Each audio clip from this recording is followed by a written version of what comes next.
Hello everyone and welcome back to Ushanka Show. Today I would like to show you another interesting vintage Soviet era film.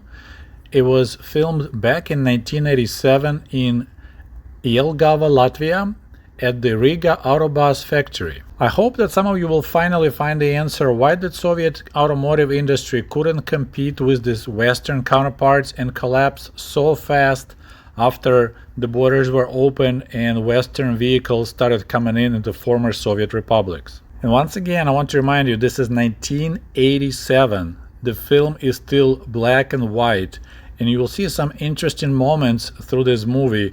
In the beginning, there'll be drivers that came all over the Soviet Union to pick up their new RAF van, and they wait in day after day because they just don't manufacture enough. They're way behind the schedule. So these poor guys who came all the way to Latvia from as far as, like Azerbaijan, Ukraine, and they stay in hotels or they sleep at the train stations, and they're waiting when it's their van will be finally manufactured. You will see all the outdated technology and equipment, a lot of manual labor, a lot of shortage of labor. They actually had to bring students and soldiers to help with manufacturing. So you can imagine if you bring someone off the street and they have to assemble the vehicle, what kind of quality you're gonna get. And you're also gonna see Renault van that was brought for comparison. I found it extremely interesting how the workers were looking at the French van, trying to compare quality of their product versus Renault. And I don't think you'll be surprised to find out after watching this movie that just 11 years later, in 1998, RAF was shut down and there was no more vehicles manufactured at that factory. Okay, my friends, get some popcorn and enjoy the show.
So recently I posted this photo on Ushanka Show community page and I asked a couple of questions. What this guy is doing?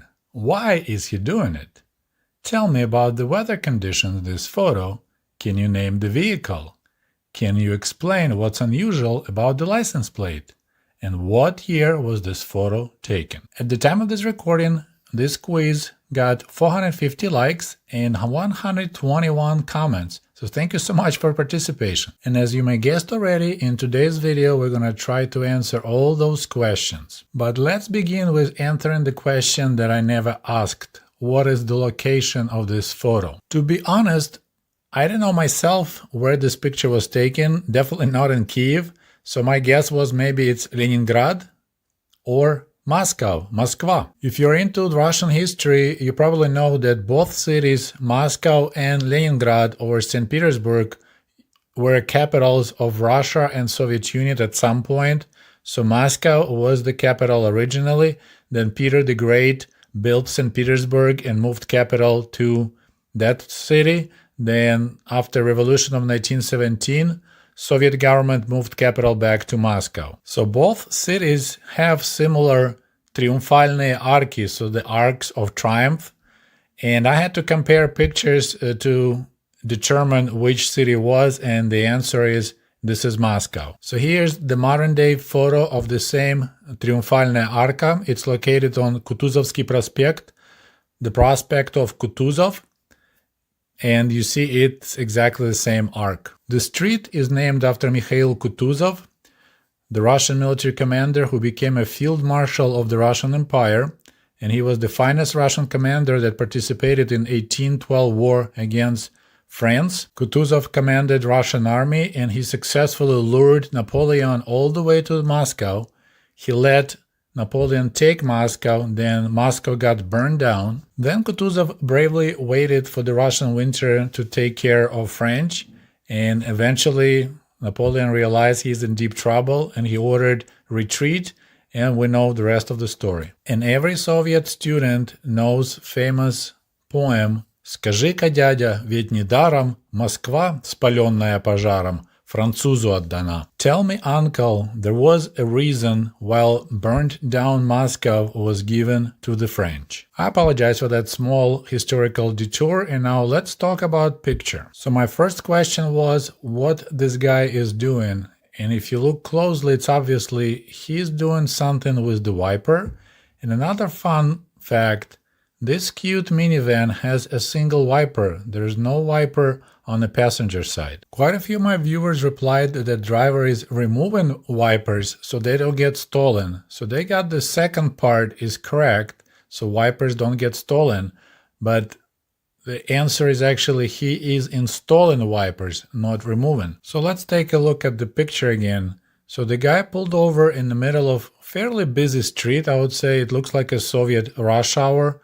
Why would you pull over and kind of almost like risk your life to get out the vehicle on the busy street to remove a wiper because you're afraid it's going to get stolen? You can always do it when you arrive back to garage or wherever you keep your vehicle, and then you remove your wiper. So definitely it's not removing, it's installing. Okay, so we got answers to question number one, what this guy is doing. He is installing a wiper. Number two, why is he doing it? Because wiper was not installed, it was hidden in the glove compartment because people steal wipers in the Soviet Union due to the severe shortage. And this weird wiper situation was such a common occurrence that no one bothered to hide it. You could see it even in movies like this one, people drive without wipers on. This photo is a great illustration of the same wiper situation. So this picture was taken in 1978. This shows the entry into Moscow. So this is ГАИ, Государственная автоинспекция. So that's the post of the traffic police. But if you look closely, the traffic police car has wipers removed. So they have a phone inside of the car, but they have no wipers installed. They're hidden because they know if they park a car anywhere, they could get snatched right away. And the white Zhiguli car right behind the police car also has no wipers. So we answered question number 1, what this guy is doing. He's installing the wiper. And number 2, why is he doing it? Because his wiper was in a glove compartment, otherwise people will steal it, which kind of brings us to the question number 3 in reply. Tell me about the weather. So the guy was driving without a wiper, and it started raining. This is the only reason why you pull over on a busy street, get out your car, and install wiper, because it's dangerous to drive without the wiper since it started raining. Which brings us to question number 4. Вопрос номер 4. Can you name the vehicle? What brand is that? And of course, I knew it just by name because I spent 20 years in the Soviet Union, but I'm not really a car guy. So the vehicle is called RAF.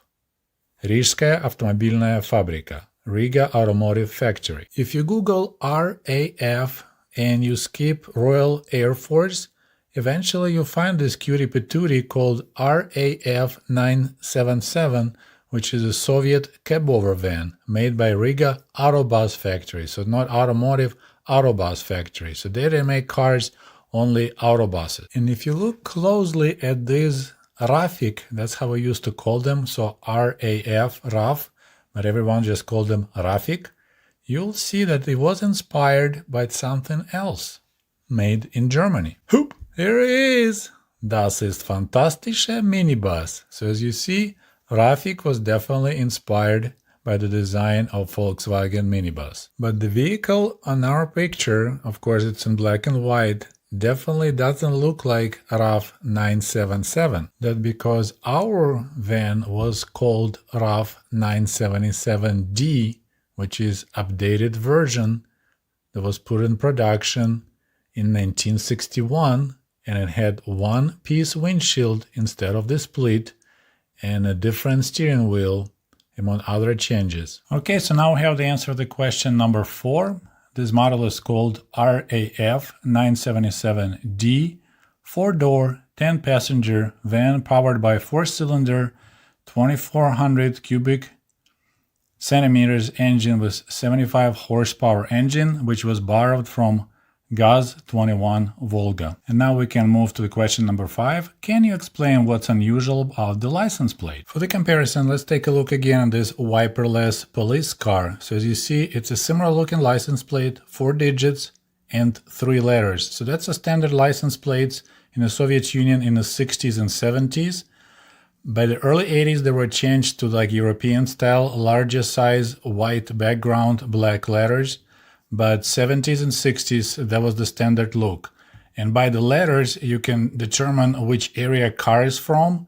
So if it starts like with MO, there'll be Moskva, Moscow, KE, Kiev. So it was easy to determine which town or area this car from, looking at just the license plate. The only exception were military vehicles. Those had 4 digits and only 2 letters. But in our case, we have 5 letters, but it's actually a word, proba, which means test or probe.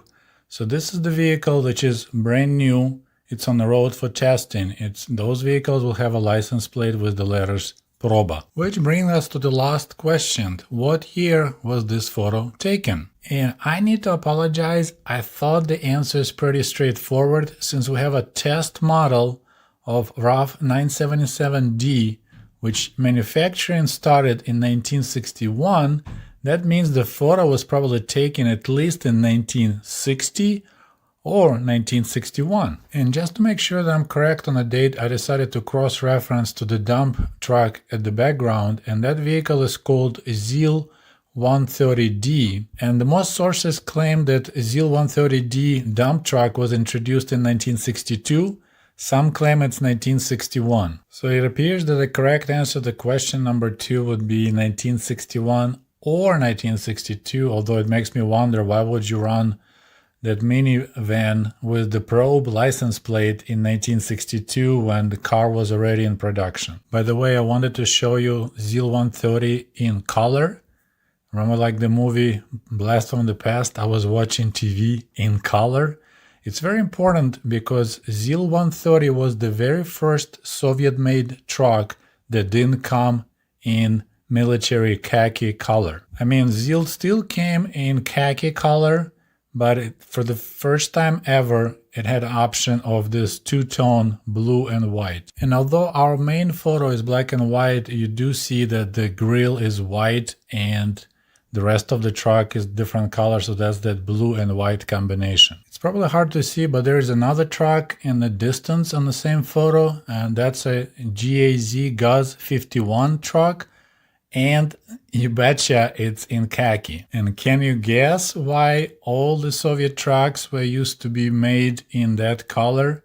Because you don't have to repaint them when you confiscate them for the military service.